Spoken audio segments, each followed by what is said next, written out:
You know what's funny? Watching a people abandon their culture so completely that they become a shadow of something else, something foreign, something forced. It's not just funny, it's tragic.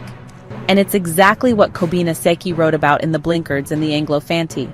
Today we're diving deep into this book, one part play, one part short story, both packed with satire, history, and biting social commentary. So let's talk about the Blinkards, the Anglo-Fanti, and why this book is still so relevant today.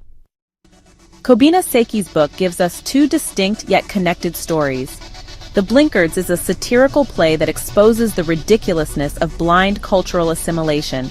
It was first performed around 1915 and takes place in Cape Coast, a city deeply influenced by colonial rule. The play follows characters who have completely swallowed British culture, rejecting their own traditions to the point of absurdity. The Anglo-Fanti is a short story, first published in West Africa magazine in 1918. It continues this theme by showing the lives of Fanti people who, in their eagerness to be civilized, become caricatures of Europeans, neither fully African nor fully European. Let's dive deeper.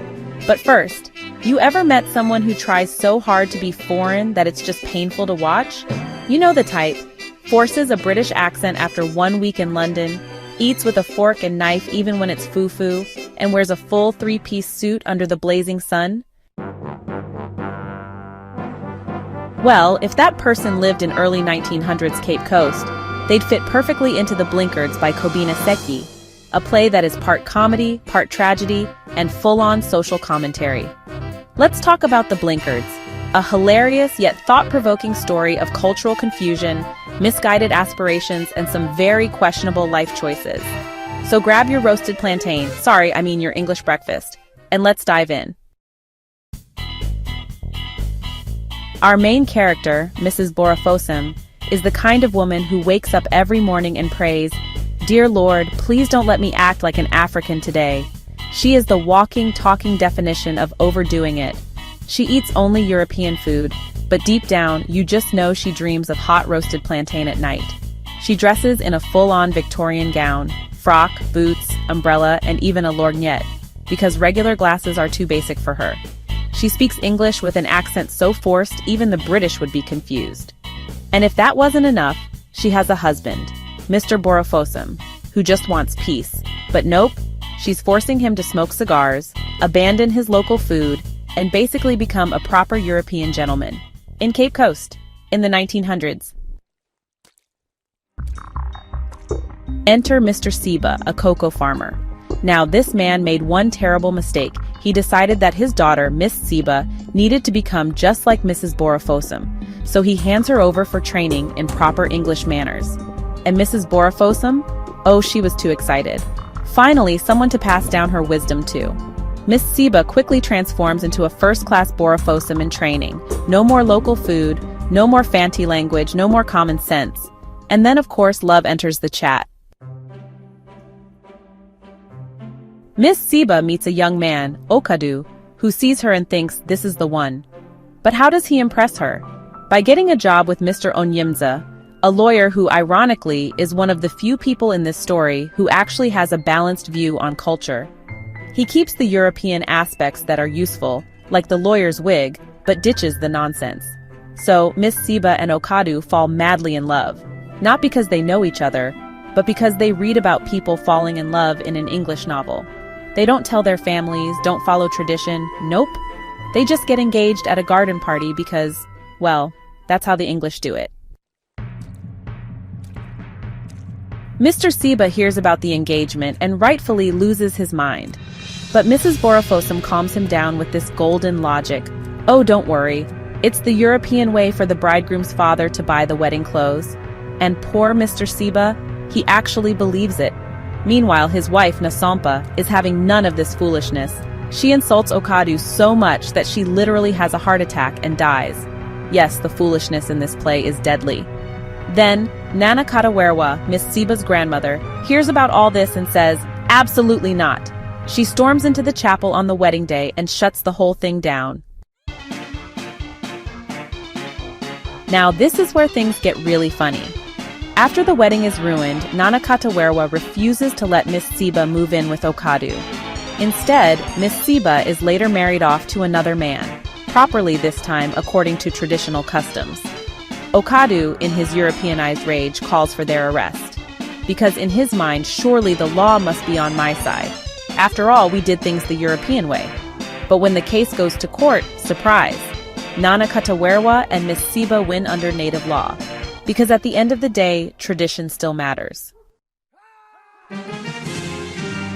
So before we dive into the next story, what's the moral of the story?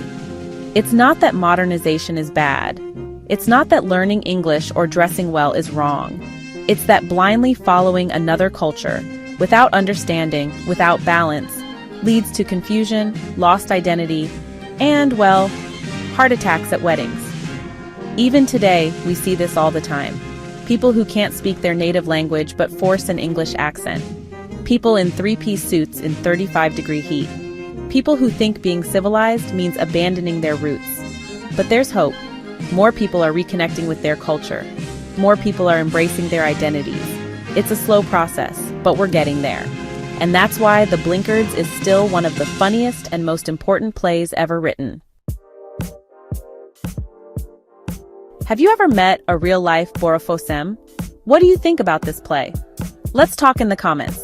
And if you enjoyed this video, hit like, subscribe for more classic African literature breakdowns, and share this with a friend, especially one who insists on eating jollof with a fork and knife. Remember, stay true to yourself and don't be a blinkard. Now on to the next story. You ever hear someone brag about how amazing London is, only for them to get there and realize, oops, it's not all that? Yeah, that's exactly what happens in the Anglo-Fanti by Kobina Sekyi, our second story. It's like when you dream of moving to a first world country, only to get there and realize you're at the bottom of the social ladder. Brutal. And if you're watching this while eating English breakfast instead of walkie, don't worry, I won't judge. Much. Meet our main character, Kwesi Onyidzin, which literally means Kwesi without a name. But because he's trying so hard to be proper, he calls himself Edward Cudjoe. Fancy, huh? Now Edward, Kwesi, was raised to believe that everything African was bad and everything European was good. So naturally he worked hard, got a scholarship, and went off to London to study law. And oh, he was ready. He probably pictured himself sipping tea with the Queen, speaking the proper English, and walking the streets of London like a true gentleman. But the minute he gets there, reality punches him in the face. It does not take him long to find out that he is regarded as a savage, even by the starving unemployable who asks him for alms. Amusing questions are often put to him as to whether he wore clothes before he came to England, whether it was safe for white men to go to his country since the climate was unsuitable to civilized people, whether wild animals wandered at large in the streets of his native town. Imagine studying your whole life to impress people who think you were running around naked fighting lions. And mind you, even the people begging on the street think they're superior to him. The irony. At first, Kwesi is shocked, like this is the great civilization he was taught to worship? But here's the thing. He's not the only African to come to this realization. Plenty of his African friends in London also figure out that their role models are actually struggling, just like them. But instead of rejecting the system, they accept it like, well, I guess this is just how civilization works.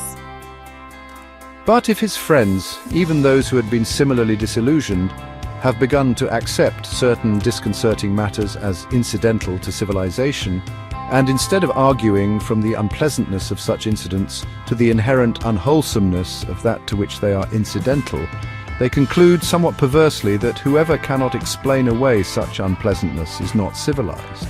Translation? Even when they see the flaws in European society, they still think, well, we have to play the game. And if you don't, you're the Bushman. After completing his studies, Kwesi returns home. Now you'd think his family would be proud. Their son went to London, got a law degree, and is back to help his people. But no! The moment Kwesi starts wearing native clothes and eating local food, his family is like, excuse me? You went all the way to London just to act like an African? They were expecting a proper English gentleman. Instead, they got a man who learned the truth and wanted to live authentically. And that, my friends, was unacceptable. As if the pressure from his family wasn't bad enough, Kwesi gets married. And his wife? Oh, she makes it her life's mission to force him into proper European behavior. She cooks European food only. She throws garden parties. She basically treats him like a project.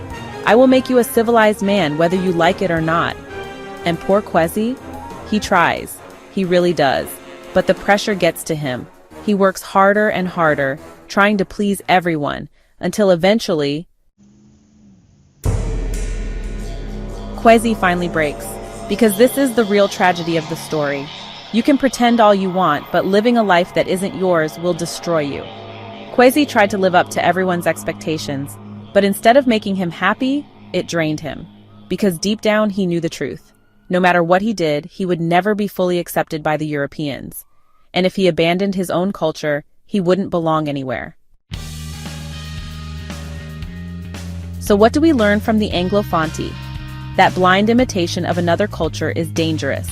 That knowing your worth doesn't come from how Western you can act. That trying to prove yourself to people who already think they're better than you is a losing game. And the saddest part? This isn't just a colonial issue. It's still happening today.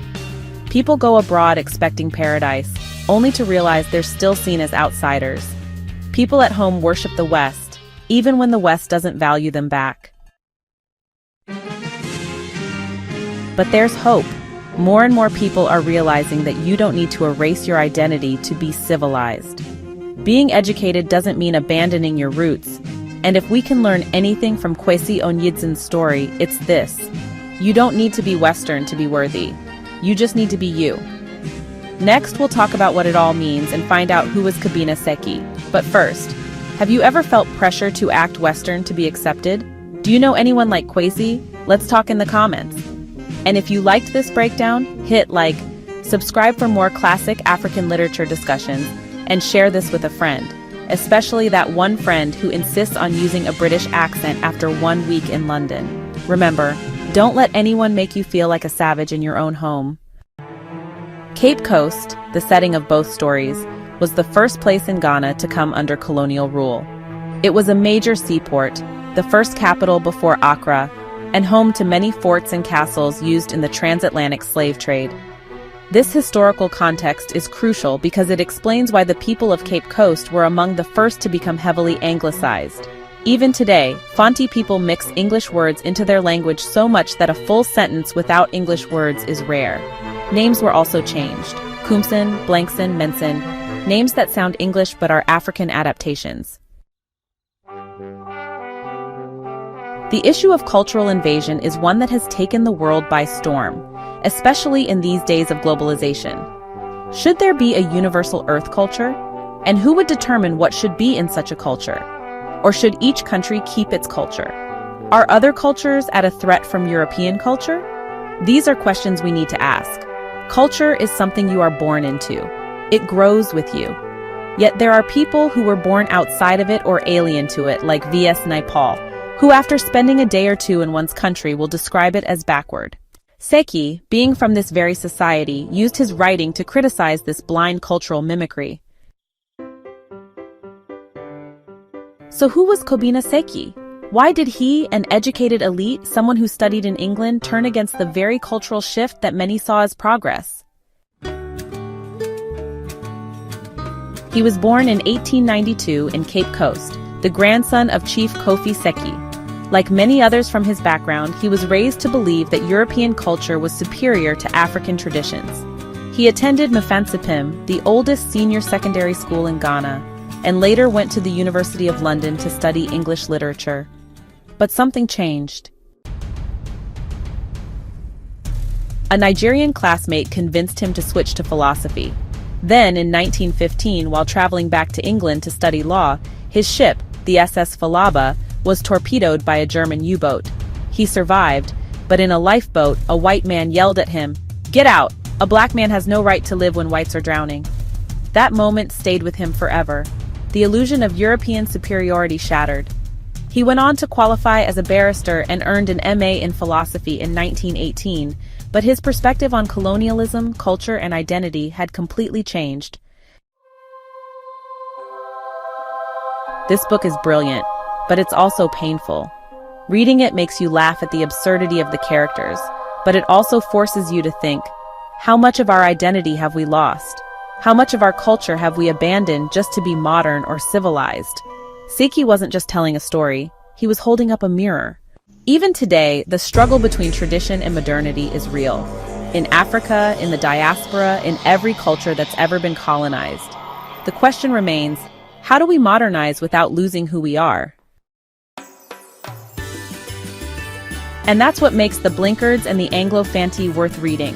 It's not just history, it's a conversation we still need to have. This story is purely narrative with no dialogue. If you love a narrative novel, I will recommend this to you. If you are a staunch believer of communalism rather than individualism, I will recommend it to you. If you believe in selective cultural absorption, incising certain unproductive parts of culture and replacing it with tested ones, not just dumping the whole into the society, I will recommend this to you. Have you read this book? Or do you know of similar stories from other cultures that deal with identity loss and colonial influence? Drop your thoughts in the comments. I'd love to hear from you. If you found this discussion interesting, hit the like button, subscribe for more classic African literature reviews, and share this with someone who needs to hear it. Thanks for watching. Until next time, keep reading, keep thinking, and never stop questioning.